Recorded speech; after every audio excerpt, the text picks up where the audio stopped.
thing that we kind of haven't really talked about or heard anybody talk about is, do you think they'll introduce more rule sets coming out, with Chaos Legion and going forward? Do you think there'll be more things that they release, or do you think they're pretty locked in with what they have? No, I think they're going to continuously, it might slow down as far as the number of rule sets or how many new ones get introduced, but, every additional one creates more randomness than the one before it. So, that you don't need to introduce as many every time.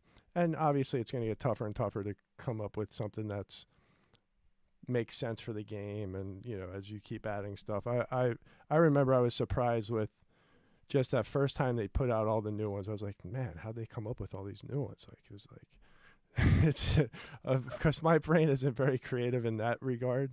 So I was just super impressed with like all these new ideas they had and came up with and integrated into the game. Yeah, just a different layer, right? Right. Yeah, with the abilities, and the rule sets, a lot of the rule sets are based on abilities. So if the new cards have new abilities, then it makes sense that they might add a new rule set to match the new abilities. And then just pairing that one new rule set with another one like Earthquake or something could, have a whole new dynamic because those two are together. So I definitely think they'll be dropping some more, but it won't be. I don't think they'll have to do a lot, to your point, Gank, to really shake things up. Right.